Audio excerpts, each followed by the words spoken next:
Hey Mrs. B, hey Mrs. S. I have my 3D model representation of Pasquale's work, some of it at least.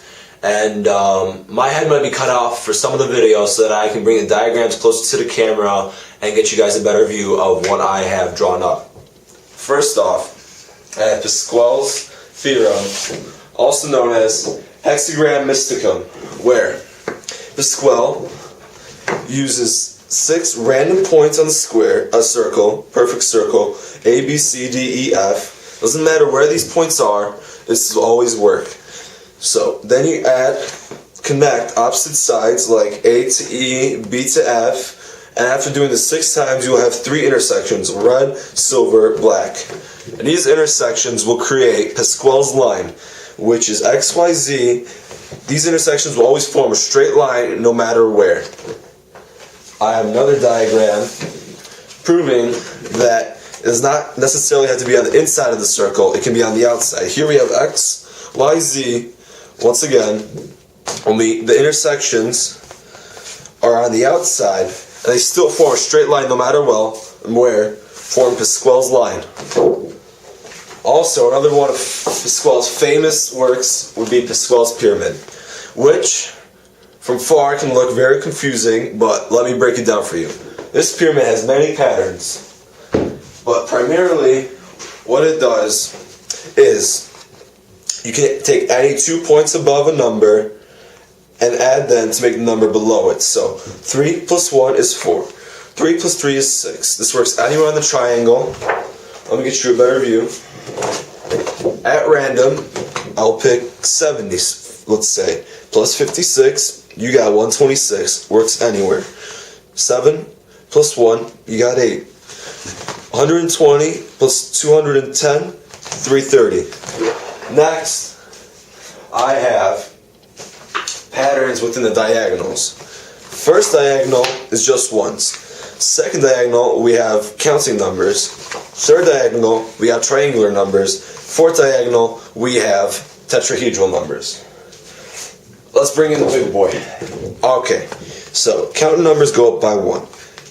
Triangular numbers go up by x, and x increases by 1 each time. So 2, 3, 4, plus 5, plus 6, goes on.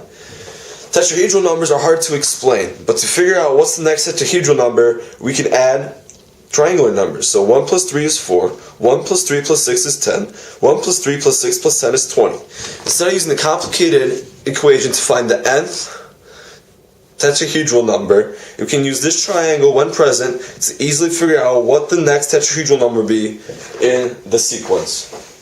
Next, we have odds are red, evens are black, and this will form Sierpinski's triangle, which you can see on the outside we have just one, so that forms one big triangle.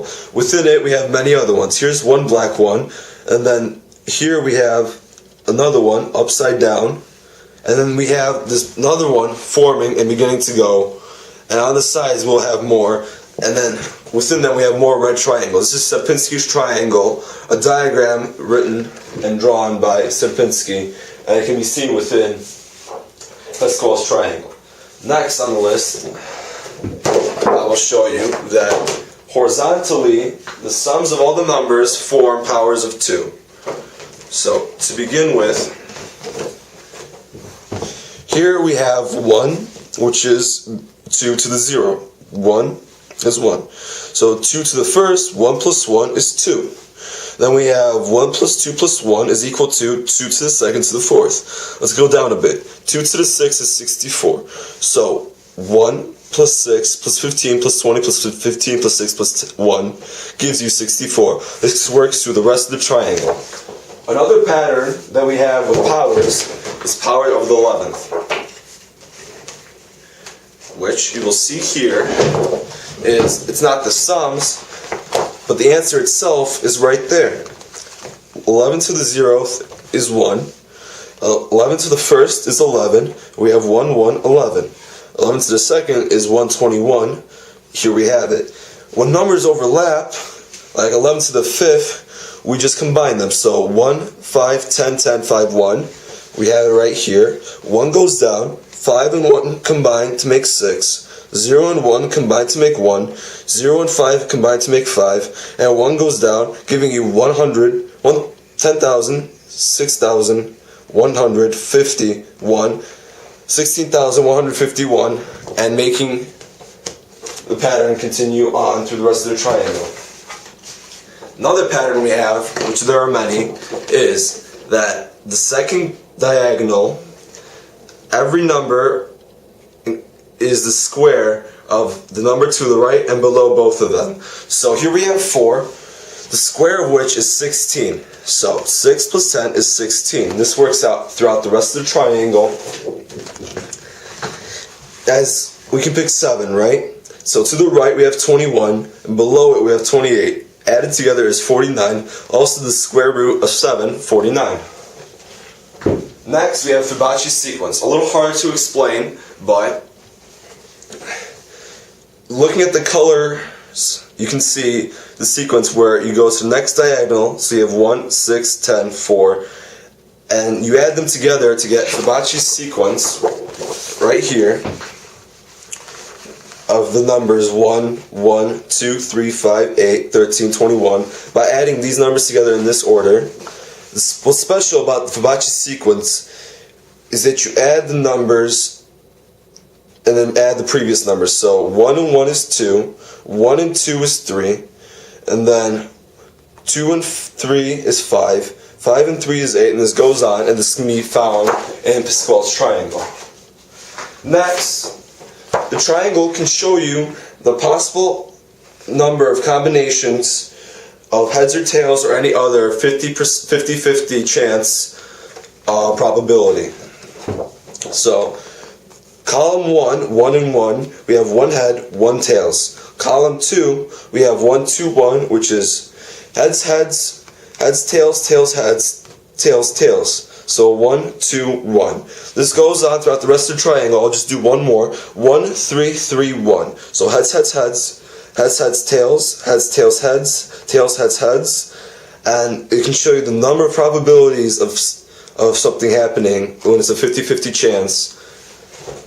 Finally, well not finally, I have a lot more, but I'll go over 2 more.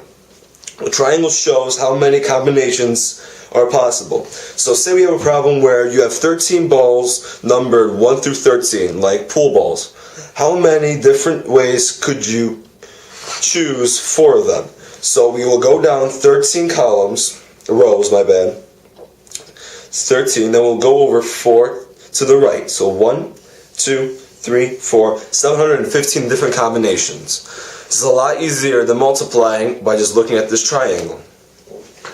Finally, we have polynomials and the binomial expression. So say we have to the second power, we'll go down to the second row, which is going to be 1, 2, 1.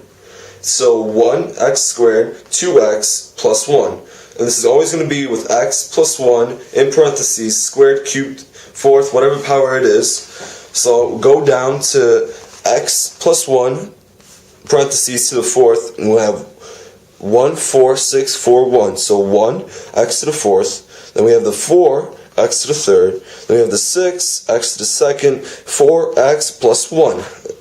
Always addition. Now, many more patterns exist within Pascal's triangle.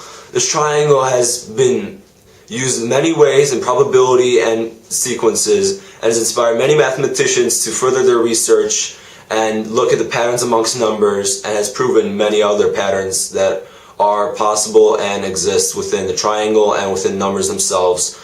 Pascal's work goes beyond math and goes to philosophy and physiology and theology, and he's more than just a mathematician, but for my 3D diagram, I just choose to go over 2 of the many theories he developed, and also I'd like to mention he made many inventions, including the syringe and hydraulic press, which has innovated medical technology and has innovated mechanics workshops, and factories everywhere have been using his inventions to help further human development.